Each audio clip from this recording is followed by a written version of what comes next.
우리 삶에는 누구나 채워지지 않는 깊은 갈증이 있습니다. 때로는 성공으로, 때로는 관계로, 때로는 지식으로 그 공허함을 채우려 하지만 갈증은 쉬이 해소되지 않습니다. 마침이 빠진 독에 물을 붓는 것처럼 말이죠. 성경은 이 깊은 갈증에 대한 단 하나의 해답을 제시합니다.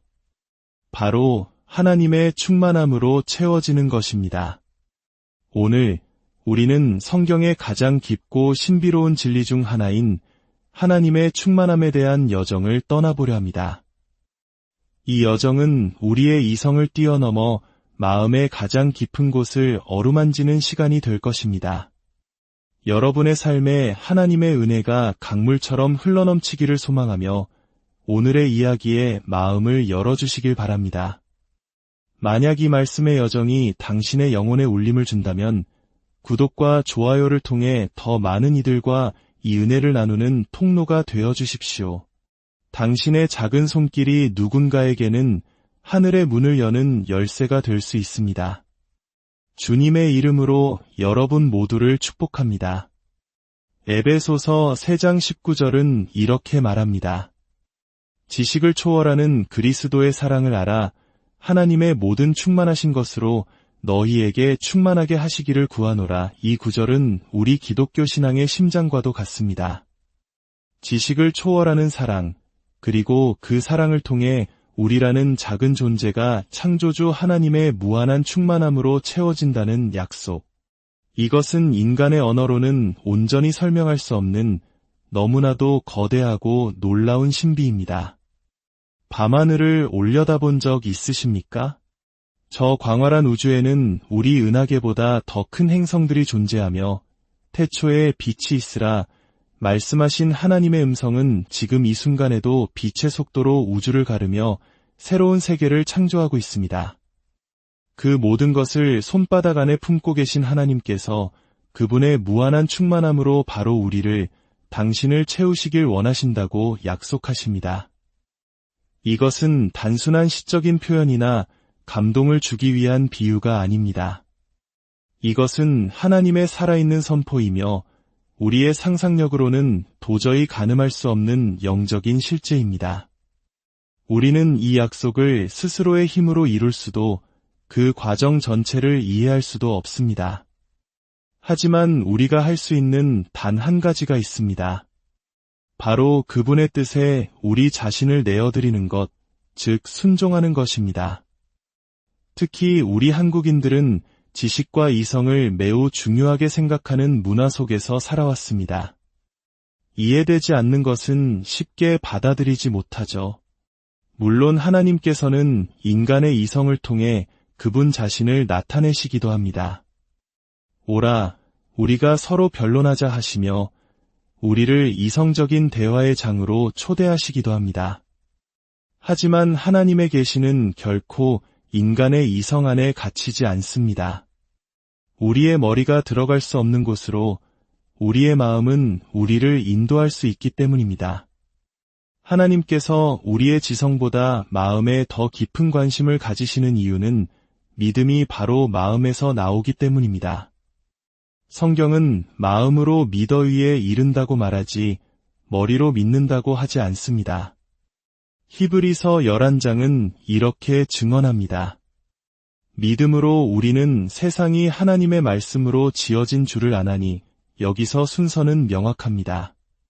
믿음이 먼저이고 그 믿음을 통해 세상을 초월한 이해가 따라옵니다.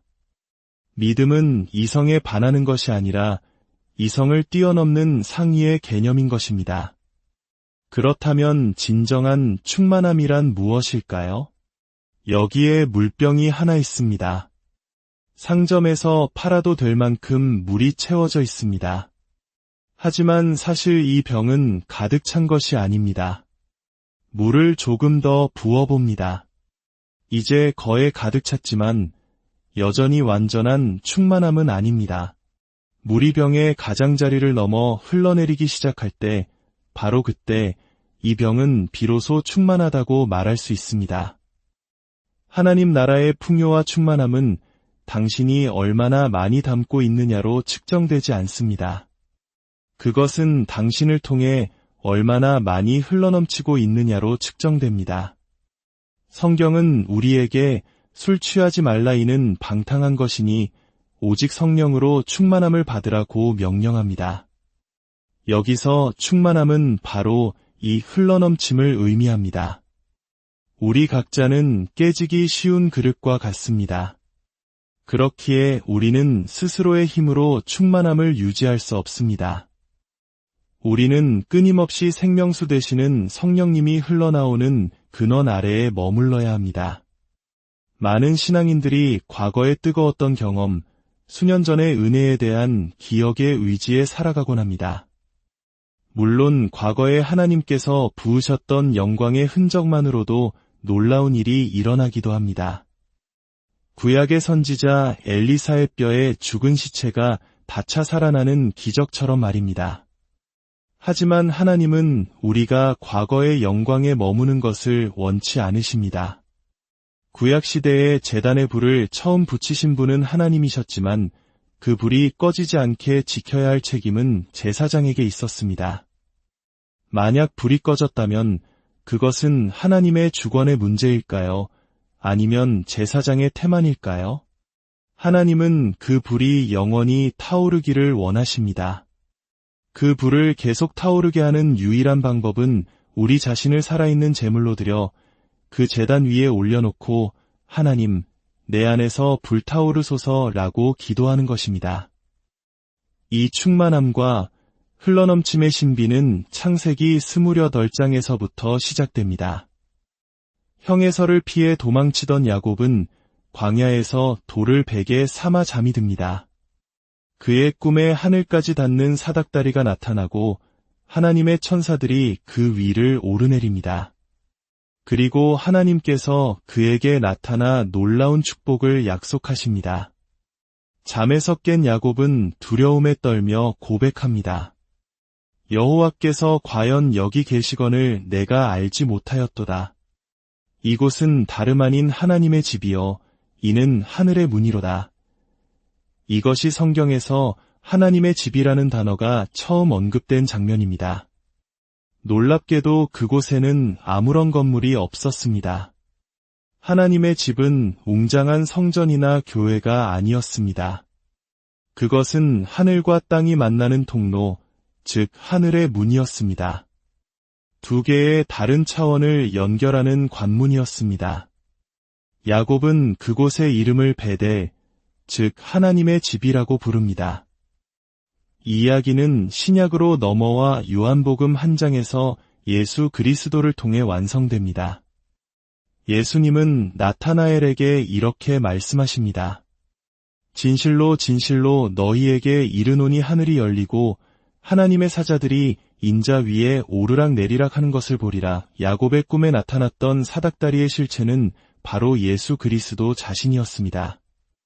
예수님은 하늘과 땅을 잇는 유일한 길이요 이 땅에 세워진 진정한 하나님의 집이십니다.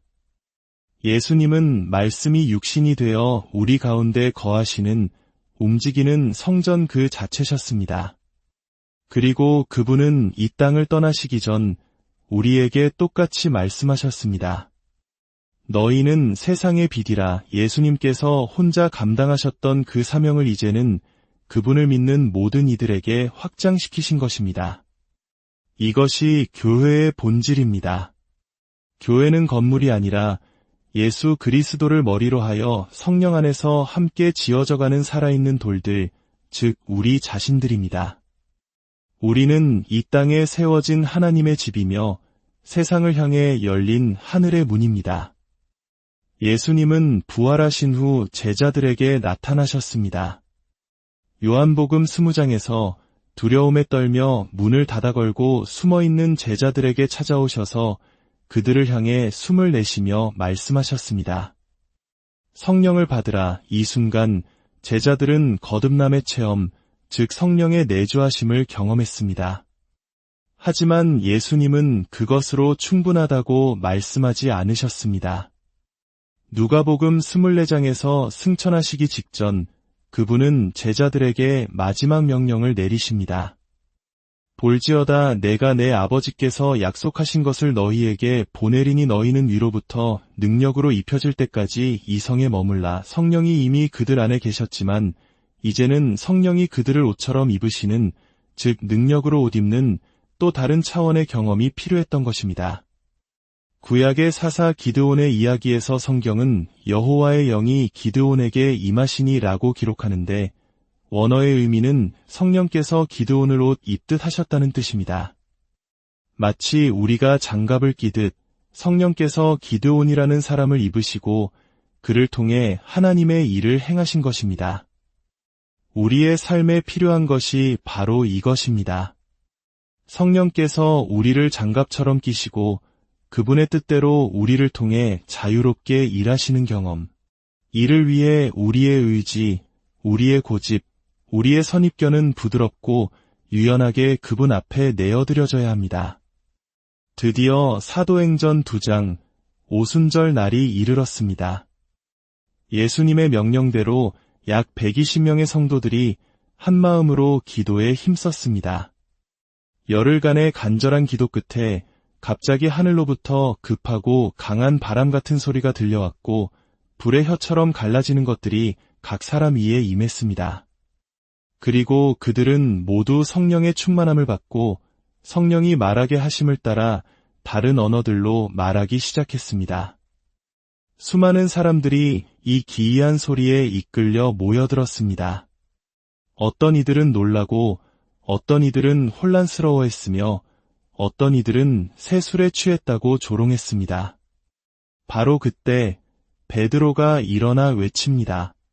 이것은 곧 선지자 요엘을 통하여 말씀하신 것이니 하나님이 말씀하시기를 말세에 내가 내 영을 모든 육체에 부어 주리니 너희의 자녀들은 예언할 것이요 너희의 젊은이들은 환상을 보고 너희의 늙은이들은 꿈을 꾸리라. 흥미로운 점은 오순절 당일의 예언이나 환상, 꿈에 대한 기록은 없다는 것입니다. 그들에게 임한 것은 바람과 불, 그리고 방언이었습니다. 하지만 베드로는 이 현상을 보며 이것이 바로 그것이다라고 선포했습니다. 그는 현상의 목록이 아닌 그 안에 담긴 하나님의 임재의 본질을 꿰뚫어 본 것입니다. 결국 예언도, 환상도, 꿈도 모두 성령의 임재가 나타나는 다양한 방식일 뿐입니다. 중요한 것은 외적인 현상이 아니라 우리를 통해 나타나는 하나님의 살아있는 임재 그 자체입니다. 말씀을 맺겠습니다. 하나님은 오늘도 우리를 그분의 충만함으로 채우시길 원하십니다.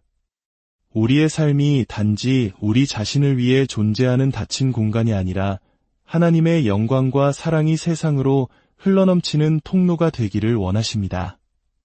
우리가 바로 이 땅에 서 있는 베델, 세상을 향해 열린 하늘의 문이 되기를 갈망하십니다.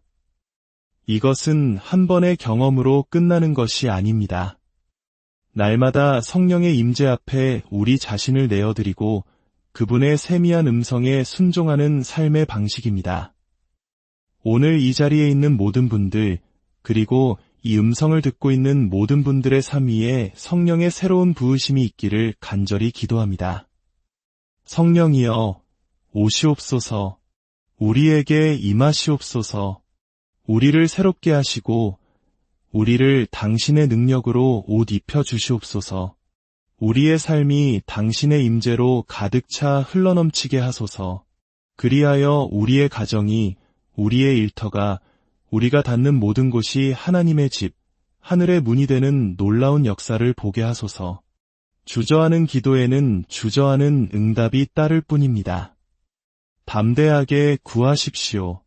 아버지의 약속을 신뢰하며 성령의 충만함을 간절히 사모하십시오.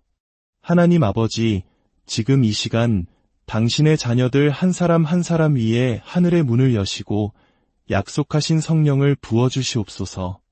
메마른 심령에 생수의 강이 흐르게 하시고 지친 영혼에 새 힘을 더하여 주시옵소서. 우리 각자가 성령의 능력으로 옷 입어 세상 속에서 예수 그리스도의 살아있는 증인으로 빛과 소금으로 살아가게 하여 주시옵소서. 예수 그리스도의 이름으로 간절히 기도합니다.